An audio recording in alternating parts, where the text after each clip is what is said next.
It's midday. Good afternoon, and thank you for tuning into the news on 3FM 92.7. We are coming to you live from our studios here at Adisawa in Kanda in Accra.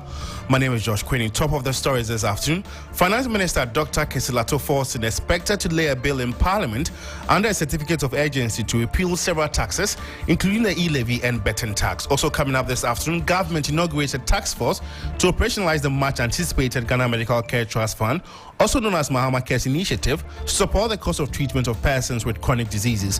Also this afternoon, police in the Western region investigating clash between two rival groups of illegal timber loggers, which led to the death of 5 persons. We've got details of these and many more coming up shortly. Stay with us.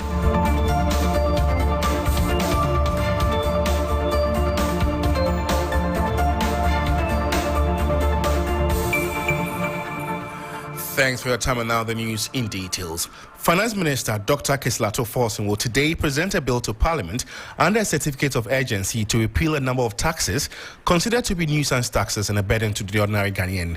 President John Dramani Mahama's pledge to abolish these taxes within the first 120 days of his administration represents a crucial step towards providing economic relief for ordinary Ghanaians while laying the groundwork for sustainable growth and development. Let's take a look at these levies to scrapped hopefully today.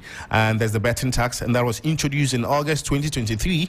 And this 10% withholding tax on betting and gaming winnings has generated 450 million Ghana cedis, but its overall contribution has been minimal, failing to significantly boost revenue for the nation. And also there's electronic transactional levy, that's the e-levy, and that was implemented in 2022 at a rate of 1.5% on electronic transactions over 100 Ghana cedis. The e-levy was meant to tap into the digital economy. Despite generating 3.7 billion cedis from 2022 to 2024, it has been widely criticized for its inefficiency, discouraging the use of mobile money and digital financial services that millions of Ghanaians rely on for everyday transactions.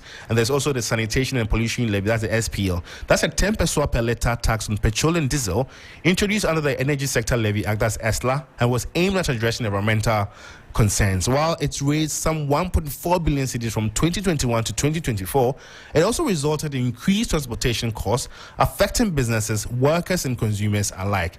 And there's also the COVID-19 health levy that was introduced in 2021. This levy increased the national health insurance levy and VAT by 1%. It was intended to generate revenue for the health sector during the pandemic, but it raised the cost of living for consumers, particularly the most vulnerable. From 2021 to 2024, the levy is projected to have generated some $8.2 billion. Let's stay with the budget and questions about what government strategy to plug the revenue loopholes arising from the tax cut with tax refund ceiling. Now, let's speak to the Professor of Finance, Professor Godfred Bokpin, and has been sharing thoughts on whether the government's plan can cover for the loss in revenue. There are concerns about how that the tax refund can close the gap, but bear in mind that a part of closing the gap is about rationalizing government resources, right, from where it's less efficiently deployed to where it can be deployed efficiently. The minister indicated that if they reduce the capping, it will not close the gap totally, but it will help significantly. And then there are also plans about compliance reforms, administrative reforms around some of the existing tax handles, particularly when it comes to VAT and then also corporate income tax. There is also an increase in the growth and sustainability levy, right, on mining. That would also bring in some inflow. So when you look at all of these things, then you realize that yes, they've been able to remove these taxes without burdening consumers or taxpayers with additional tax handles. The minister indicated that even what has been utilized from the accumulation was misapplied and all of that. So there are funds sitting in this particular account that we can actually redeploy to close the gap from removing these taxes. And if you notice, you will see that if you see Office of Government Machinery, allocation to the Office of Government Machinery, you can see some rationalization from there, even though the total allocation has gone up compared to 2024. If you look at the components, the qualitative characteristics and even the quantity disaggregation from there, you can see some kind of a realignment in there. So I think that is how you do it. And you heard Professor of Finance, Professor Godfrey Bopin, sharing his thoughts on the budget presented by the Finance Minister yesterday. And the Finance Minister, Dr. Kislato Forsin, in presenting President Mohammed's budget for his second term, noted that the government plans to scrap the 1.5% withholding tax on processed goods for small-scale miners. This is expected to positively impact Ghana's mining sector, particularly its smaller operators. You'll recall that the immediate past Minister of Lands and Natural Resources, Samuel Abojinapo, in November 2021, announced that the government has slashed the 3% withholding tax on unprocessed gold to 1.5%. According to him, the previous rate of 3% encouraged smuggling, hence the government's decision to reduce it. And this has been a cause of concern for small-scale miners. And we're trying to, reach the Director of Finance at the Ghana National Association of Small-Scale Miners, that's Francis Opoku, and we're just, getting hard to reach him. But once we get him, we'll just connect with him and get more updates on this very development. But if you just tune in, you are listening to the Midday News on 3FM 92.7 with me, George Kwaning. More news this afternoon. The Member of Parliament for the Ketu South constituency, Abla Jifagoma, is appealing to victims of the recent tidal wave destructions in the constituency to have faith in government to deliver on its promises to protect and provide them with decent resettlement accommodation. The Ketu South MP, who toured the affected areas with the Deputy Minister for Works, Housing and Water Resources, Gisela Tete Agbotui, have both assured the victims of government's commitment to ending their sufferings. But before we listen to what the MP and the Deputy Minister have been saying, let's touch base with our man, Faisal Abdul Idrisu, who has been monitoring situations there to give us an insight into what the affected communities make of the 200 million cedi budgetary allocation announced by the Finance Minister on Tuesday. Faisal, what have you picked from the communities regarding this allocation? Well, so the affected communities have commended government for remembering them and also thanking President John Dramani Mahama for keeping to his promise to make some budgetary allocations for them. They are, however, not sure what this money will be used for. We are asking government to explain to them what the allocation made will be used for. We are so much concerned about the sea defense project, the phase 2, which President Mahama on his visit promised. And so they want to know what really this allocation is intended to take care of, and also government to tell them how much and soon the project on the phase 2 will commence. And so as much as they are happy that they got a mention in terms of the allocation made, they want some clarification, and I'm sure that is what the MP and government officials who are so much interested in this situation along the coast would have to begin to explain to the people. But talking about the MP, a night before the presentation of the budget was done yesterday, she was there with the Deputy Minister for Works and Housing. Now, the MP, when the President visited the area, was not within jurisdiction. The President mentioned that and informed the people that she was on official visit, official duty outside the country. And so when she returned, she was there with the Deputy Minister for Works and Housing, Gisela Tete, who have been assuring the people of government commitment to ending the coastal erosion and destruction caused by the sea by ensuring that the phase 2 of the project is done by this very government. They also indicated that their visit, which was done in the night, is to observe and assess how situations are, particularly in the night, given the fact that the President and the other officials of the government visited in the afternoon. They chose to come in the night to also have a clearer assessment of situations in the night. Let's listen to what they've been telling me when I interacted with them a night before the presentation was done yesterday. And Faisal, you want to ask, of course, residents want some sort of lasting solution, but do you think with this allocation is what can really halt this entirely? And certainly not. We are talking about a sea defense project. Now, if you recall, the phase 1 of that project cost us some 40 million euros. And so 200 million Ghana cedis certainly will not be enough for the phase 2. But you will recall also that yesterday the minister mentioned that the various ministries, including the Ministry for Works and Housing, have been allocated some reasonable amount of resources to deal with the issue. As to how much allocation has been made, As to how they intend to go about it, we do not know. But I do not think that the 200 million Ghana cedis that have been announced is enough to deal with the issue. I'm sure that will definitely be about dealing with the relief situation, because as it stands, the people still need relief. And yesterday, I indicated this, that I personally, I was expecting government to come clearer on what will be done and how soon that is starting. And it's exactly the sentiment that people are sharing. And so I am hoping that in the coming days, the MP and the other government officials will be able to explain to the people what really this budget has for them as far as the sea defense wall is concerned, and also the decent accommodation settlement that the president promised when he visited the area. George. Okay, so the minister, that is the Deputy Minister of Works and Housing, and the MP have been giving assurances to residents. And so let's take a listen to them. I have no reason to doubt what His Excellency John Dramani Mahama says. I have no reason to doubt him. This is an individual who has been there with us throughout the period he was in opposition. Now he's the President of the Republic of Ghana. I have no reason to doubt him. And if he says he'll do it, I know he will. I trust His Excellency John Dramani Mahama. It will be done. And look, my people know that I mean well for them. They know also that President Mahama means well for them. What else should I say? I can only encourage them that let's have faith in the man. All right. Hey, I'm clear. This road is from Keta all the way to Aflao.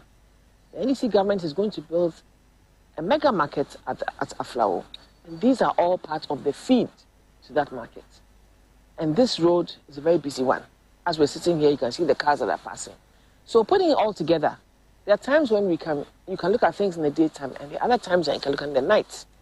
And so we're also doing our own assessment of the sociocultural, the environment, how people are feeling, and we also have to empathize with them and see it actually as it is at night. And based on that, I will get back, report to my minister, because he came during the daytime with the president, and I'm here at this time. And we'll compare notes, and then together with the Minister of Environment, Science and Technology, we'll put our heads together and see what's the quickest solution for this. I used to be on the Works and Housing Committee in the 8th Parliament, and we visited this place, if I recall, about 2 or 3 years ago. The destruction wasn't this bad. The cemetery was still in place. The road, the shoreline had not gotten so close to the road. So first, before we part company, are these assurances, have they been taken in good faith by the residents before you leave us? Yes, it has been taken in good faith. Of course, they find this particular regime as receptive and responsive to the applied. The visit of the president gave them some hope. And so these assurances are assurances they want to live with. The assurances they hope will manifest in the coming months. And so they took this in good faith. Thank you so much for your time. And Faisal Abdul Idrisu is our Water Region correspondent, bringing us up to speed on reliefs that have been given to some residents of K2 South. And the Member of Parliament and the Deputy Minister of Water Resources, Works and Housing, Gisela Tetagbotui, were there to assure them of government's commitment to ending their sufferings. And this is still the Midday News on 3FM 92.7. And let's delve into health, because government has this afternoon inaugurated the Ghana Medical Care Trust Fund, that's Mahama Care's Initiative Operationalization Task Force. The 8-member task force led by Professor Emeritus Aite are tasked to bring recommendations to bridge the financial gap in the treatment of chronic diseases like cancers, kidney diseases, and heart-related conditions in the country. The Health Minister, Kwabena Mensah Kando, during the inauguration, charged the task force to have a wider consultation during the engagement to ensure no one is left behind. Take a listen.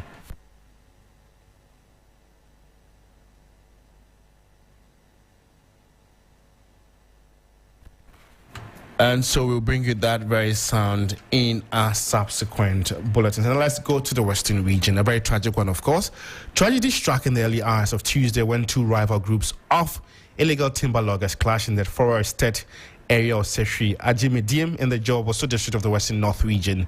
The violent confrontation resulted in the death of 5 individuals, with several others severely injured. And my colleague Irama Smith has joined us live with more. Irama, good afternoon. Thanks for joining us. Very disturbing news, if you ask me. Talk to us about this clash. Is it a common phenomenon in the area? It is quite common in the area because, that area in the Western North is a forested area. And it's a forest reserve, and forest reserve, they have a lot of timber there.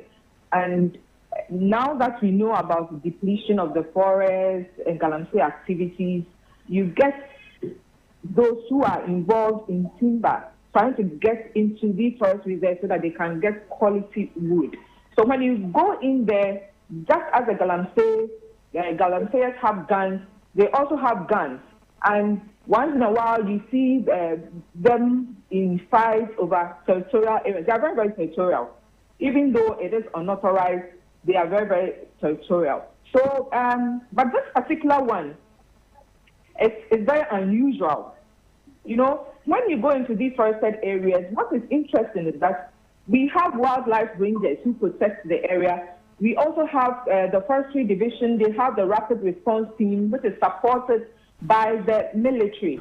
However, these unauthorized timber harvesters have a way of going through and then harvesting this timber. So that on Tuesday morning, we understand that apparently it's something that has been going on. These two rival gangs, tension had been brewing between them because of one infiltrating into the territory of the other. And on this day, it just escalated and then fell into this brutal clash with chainsaws involved, machetes involved, machine guns involved. When they are going, they protect themselves as well. And we saw a Mitsubishi pickup also burned and all that. So this is what ensued over there. Irma, has there been any arrests made so far? No, there hasn't been any arrest. The police came in late. Because it is unauthorized, they would usually get away before the security comes in. There hasn't been any arrest. When the police came in, what they could do was to pick up the deceased. 5 people lost their lives, so they were sent to the mortuary, and then those who were seriously injured. We understand that 7 people have so far been sent to the Asawinso government hospital for treatment, and their injuries are very, very critical, very serious. So before we part company, what is the mood like in the area? Have you heard from the traditional authorities? The mood is quite calm, though many are concerned about the increasing number of clashes among these illegal loggers. They want peace and calm and security in the area. But for one interesting thing, just as galamsey usually have the locals involved, when these things are also going, you would usually have the locals involved. So they will come out and call for security and all that, but invariably they are part of the problem. They are calling for security. The chief of Sefi Boyzan, who is also the Kuntingine of the Sefi also traditional area, Nana Operi Ahinkan II, I've heard from him. He has called on government to ensure that they enforce the forestry laws and ensure that the lawlessness in the forest reserves are brought to an end. But let's see what happens. Thank you so much, Irma, for your time and for that update. Irma Smith is our bureau chief in the Western region, bringing us up to speed on a tragedy that has struck, the community in Seshri Achimediam in the Joboso district of the Western North region. And we are told some 5 persons have been reported dead and several others injured. And so we'll be keeping tab on this very development and surely update you in our subsequent bulletins. And now teachers in the Kasina Nankana West District of the Upper East region are this morning calling for the immediate removal of the District Education Director, George Kwaning, citing alleged misconduct and incompetence. The teachers who are protesting on streets in the district capital, Paga, claim the director has been engaging in arbitrary transfers, promotions and disciplinary actions without following due process. They've therefore asked for his removal or they will abandon the classrooms. And Castro Chinyela is our correspondent in the region and joins us with more. Castro, thank you for joining us. And tell us what is happening in Paga this afternoon as we understand that teachers there are protesting. How true is that? Right, George Kwaning, I am currently in front of the district education office premises where hundreds of aggrieved teachers have gathered early in the morning asking authorities to immediately remove the district director of education, Mr. George Kwaning. According to the teachers, the district director is abusing office, engaged in all manner of things that are unethical, and for that matter, they think that he should be removed before he takes the education in the district with him down the drain. They say that they have engaged him severally as a union in the district to see how best they can address issues such as dismissals of colleagues, promotions that the others do not deserve, and also allotting certain positions to people who are closer to him or people they've described as his cronies. But all of these have not yielded any result, and for that matter, they are today asking that the authorities should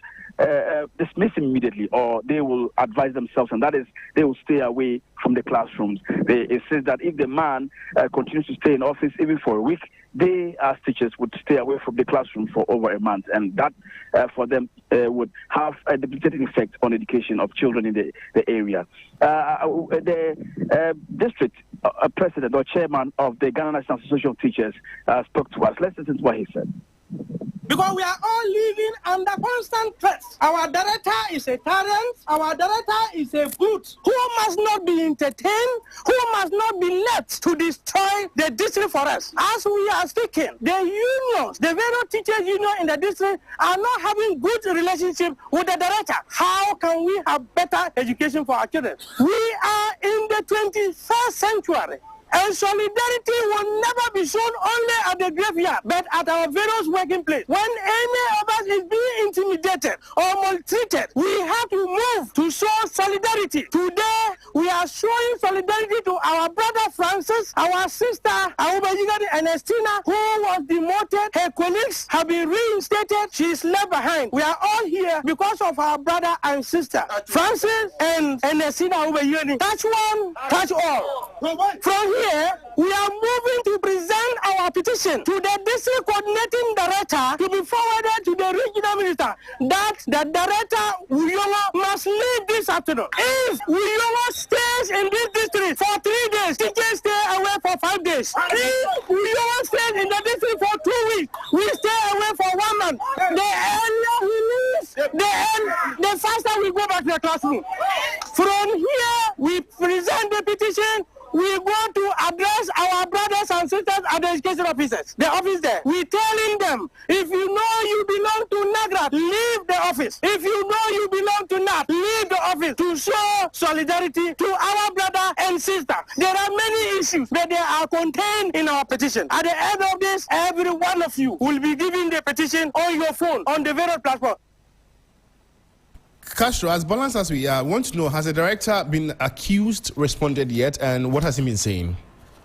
Yes, so Kwaning and I have been here for the past 2 hours. I'm trying to see if I can speak to him to hear his side of the story, considering that he's been accused of so many things. But I'm told by his subordinates in the office, the secretary and all other people here, that he hasn't been in office today. But we get the understanding that when he heard about the demonstration and the fact that the protesters would pass by the office, he had to leave the office premises for security reasons, because earlier on the demonstrators, though, were peaceful. When they got towards the district assembly the district education assembly building, they sort of became inflamed, and some of them tried to enter inside. But for the intervention of the police, it would have been a very nasty situation.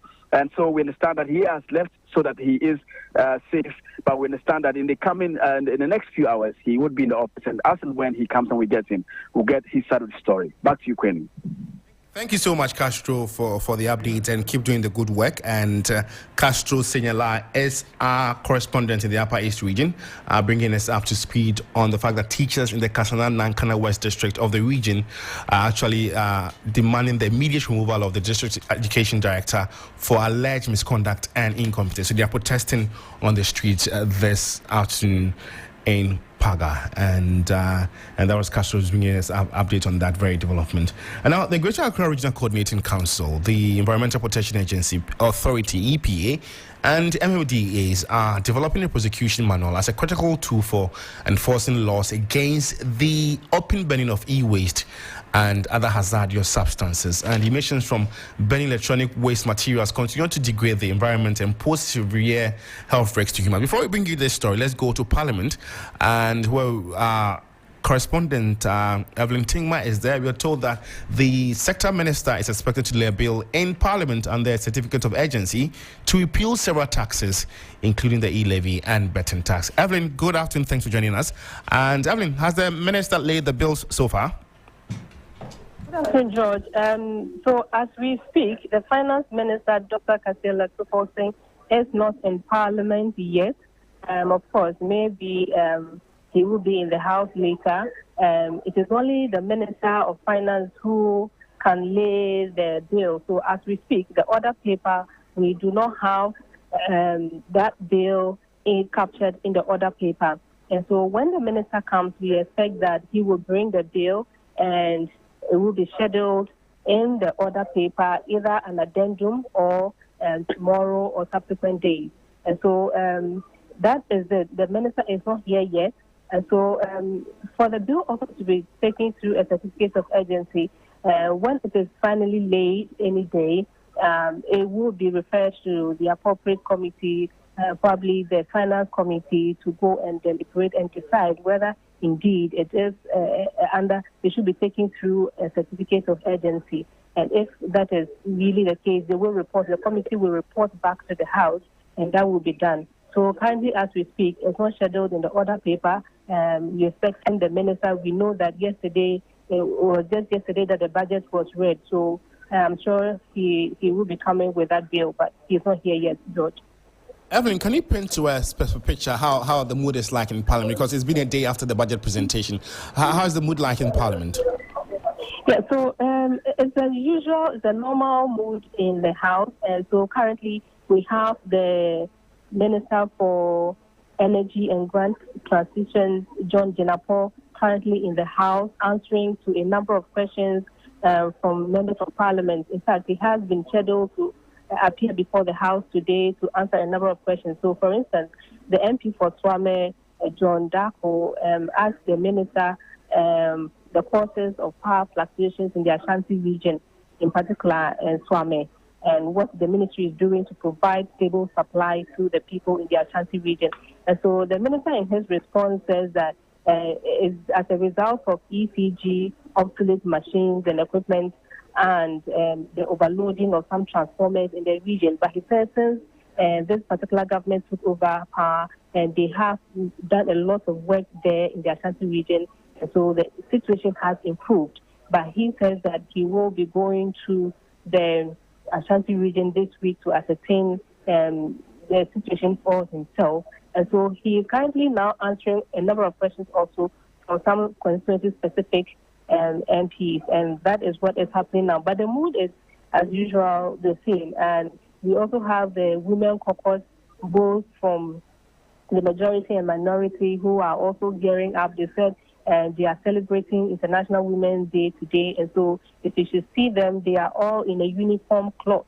And so they are also ready to make a statement on International Women's Day. And so the men are also ready to celebrate with them. And so that basically is the mood here, George.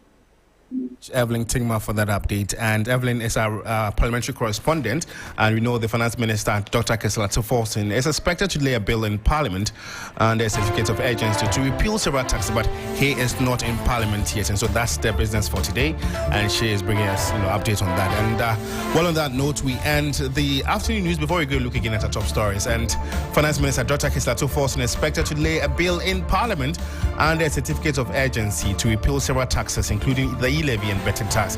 Government inaugurates a task force to operationalize the much anticipated Ghana Medical Care Trust Fund, also known as Mahama Cares Initiative, to support the cost of treatment of persons with chronic diseases. And police in the Western region investigating clash between two rival groups of illegal timber loggers, which led to the death of 5 persons. My name is George Kwaning. For more news updates, just log on to our website, streetnews.com. Thanks for listening. It's always a pleasure coming your way. Good afternoon.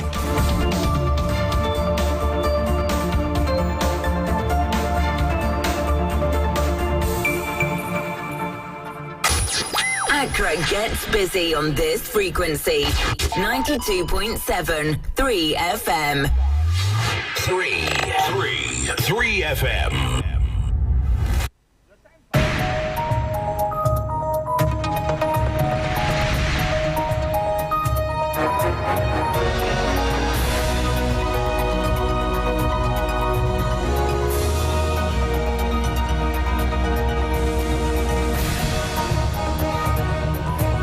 Hello there, good afternoon and welcome to Business Daily here on 3FM 92.7. Coming up, financial analyst challenges Finance Minister's proposal for the Bank of Ghana to recapitalize itself through retained earnings and asset re-evaluation.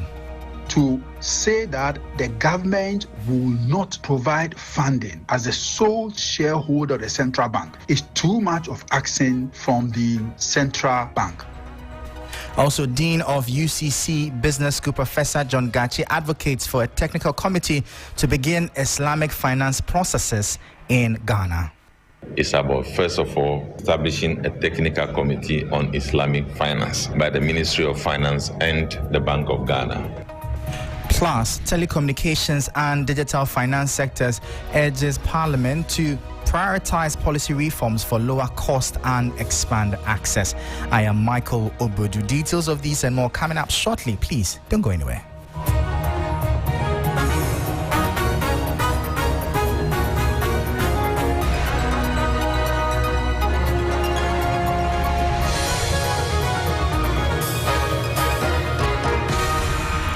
Thank you so much for your time, and straight into our top story. A senior finance lecturer at the University of Ghana Business School, Dr. Benjamin Amwa, has challenged the finance minister's proposal for the Bank of Ghana to recapitalize itself without government support. He argues that with the central bank's negative equity position of over 60 billion cedis, internal measures like retained earnings and asset re-evaluation will not be enough. Dr. Amwa insists that the sole shareholder, the government, must take urgent steps to raise funds either through bond issuance or seeking support from institutions like the IMF and World Bank to stabilize the central bank.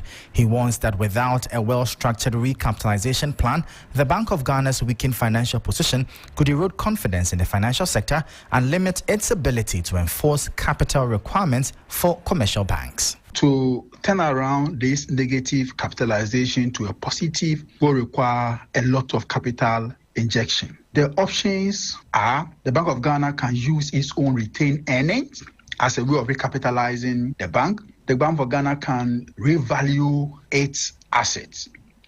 The gold reserves that the central bank currently owns can be revalued, in addition to other assets that the central bank owns. We can also talk about capital injection from the central government. And in this case, the government must borrow through the issuance of bonds to recapitalize the central bank.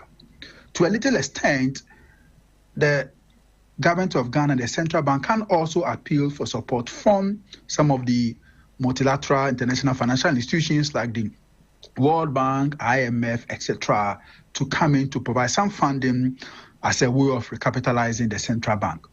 But to say that the government will not provide funding as the sole shareholder of the central bank, and that leave the central bank, Bank of Ghana, alone to recapitalize itself. When we are talking about negative capitalization to the tune of 66 billion. So that was Senior Finance Lecturer at the University of Ghana Business School, Dr. Benjamin Amwa, speaking there. Now, away from that, Dean of the UCC Business School, Professor John Gachi, is urging the government to establish a technical committee to initiate the process of including Islamic finance in Ghana. This call is driven by the need to explore alternative financing options for the country's infrastructure development, which has been long hindered by funding restraints. Professor Gachi emphasized the potential benefits of Islamic finance, citing its success in some West African countries. He made these remarks at the 2025 Islamic Finance Forum organized by the Islamic Finance Research Institute of Ghana.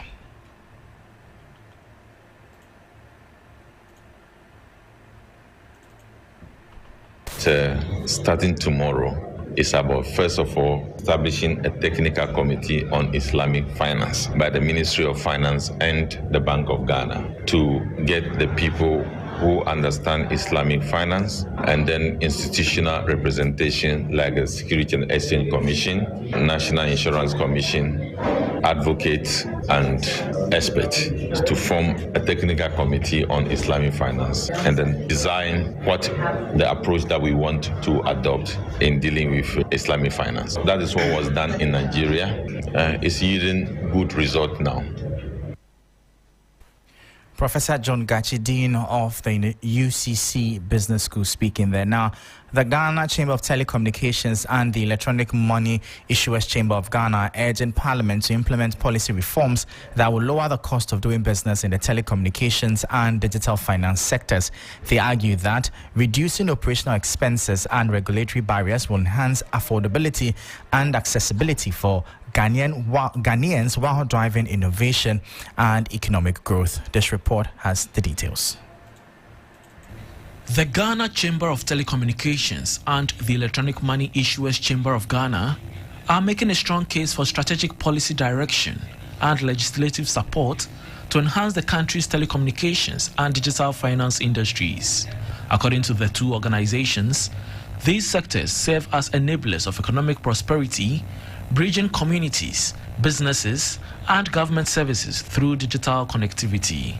They argue that to fully unlock their potential, Parliament must support investment-friendly policies, ensure robust infrastructure development, and implement progressive regulations that foster innovation and financial inclusion. A key concern raised is the cost of doing business in the sector, which they say must be addressed to enhance affordability and accessibility for Ghanaians. The chambers are also pushing for an improved regulatory framework that reduces operational barriers, expands broadband access, and strengthens protections for telecommunication infrastructure. As Ghana positions itself as a leader in digital payments and telecommunications, the two organizations are pledging collaboration with Parliament and other key stakeholders to craft solutions that drive economic growth and technological advancement. And that was a 3 Business News Desk report. Away from that, the latest data from the Ghana Statistical Service reveals that the crop subsector continues to drive the country's agricultural growth. However, the overall agricultural sector experienced an expansion in 2024 in spite of the cocoa subsector significant drop of 22.4%. Let's listen to government statistician Professor Samuel Komna Enin. The agricultural sector in the year 2024 grew by 2.8%. This growth rate of 2.8% was largely driven by livestock growing by 3.5%. And in the reverse, we saw a contraction in forestry and logging with a contraction of 5.8%. Over the period January to December 2024, the cocoa subsector contracted by 22.4%, leading to a marginal growth in crops of about 3.2% in the year 2024. The crop subsector continued to remain the dominant subsector within the agricultural sector.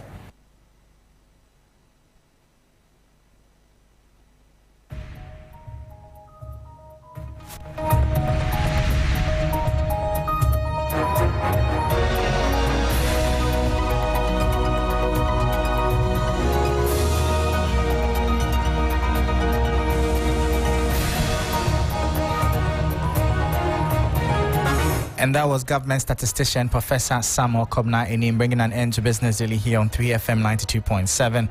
For more business stories, please check out our website. It's 3news.com/business. I am Michael Lobodu. Thank you for listening. As always, please stay safe. Up next is Urban Blend, and Black Rasta is on standby. Please stay tuned.